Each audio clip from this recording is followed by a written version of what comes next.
क्या आसिफ जरदारी का बाप करप्शन का बेताज बादशाह था? जरदारी के बाप को करप्शन करने की क्या सजाएं मिली थी? हाकिम जरदारी का शोबिस से क्या लेना देना था? नाजरीन, आप देख रहे हैं जाविया और मैं हूं आपकी होस्ट मोमना। नाजरीन, आसिफ जरदारी के बाप हाकिम जरदारी 1800 किनाल अराजी के मालिक थे। इनके पास लातादाद ऊंट और घोड़े हुआ करते थे। ये भी कहा जाता है कि इनका फ्रांस में 724 मिलियन डॉलर्स का एक घर भी था। नाजरीन, हाकिम जरदारी के बारे में मशहूर हुआ करता था कि ये एक करप्ट लीडर थे। इन्हें करप्शन केसेस में 5 साल सजा, 10 साल नाअहली और 1 करोड़ 85 लाख जुर्माना भी हुआ था। ये कायद-ए-आज़म मोहम्मद अली जिन्ना के सख्त खिलाफ थे। कहते थे कि जिन्ना ने पाकिस्तान का बेड़ा गर्क किया और ये पागल का बच्चा था। जिन्ना के बारे में नेशनल टीवी पर ऐसे सख्त कलमात कहने पर इन्हें पाकिस्तानी शहरियों की जानिब से शदीद तनकीद का सामना भी करना पड़ा था। ये अयूब खान के बहुत अच्छे दोस्त हुआ करते थे और अयूब खान अक्सर इनके सिनेमा में फिल्में देखने आया करते थे।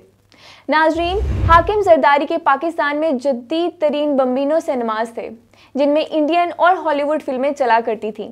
यहाँ तक कि ये फिल्में बनाया भी करते थे। आप ये सुनकर हैरान होंगे कि आसिफ जरदारी भी बचपन में बाप के सिनेमा में छोटी छोटी फिल्मों में काम कर चुके हैं।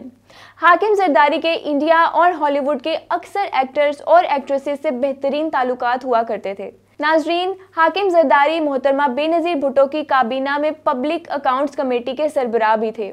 इनकी 2 शादियां थीं और आसिफ जरदारी इनका एक ही बेटा है। आसिफ जरदारी के अलावा इनकी 3 बेटियां भी हैं जिनके नाम फरियाल, अजरा और फौजिया हैं। आसिफ जरदारी को बहुत आज़ादी हासिल थी और ये जवानी में भरपूर अयाशी किया करते थे। ये अक्सर इस्लामाबाद और लाहौर के क्लब्स में नजर आते और इन्हें पोलो खेलने का बहुत शौक हुआ करता था। इमरान खान अक्सर बाप बेटे पर बम्बिनो सिनेमाज में ब्लैक टिकटें बेचने का इल्ज़ाम भी लगाया करते थे। नाजरीन, ब्लैक टिकटें जानबूझकर खुद सिनेमा मालिकान बेचा करते थे।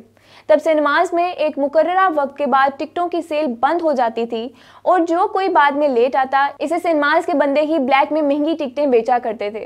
तो ब्लैक में टिकटें बेचना ये सिनेमाज का काला धंधा हुआ करता था। नाजरीन, आसिफ जरदारी के वालिद हाकिम जरदारी 24 मई 2021 को इंतकाल कर गए थे। तो कैसी लगी आपको हमारी ये मालूमात से भरी हुई वीडियो? ऐसी मजीद वीडियोस के लिए हमारा चैनल ज़रूर सब्सक्राइब करें और घंटी के बटन को दबाना मत भूलिएगा। शुक्रिया।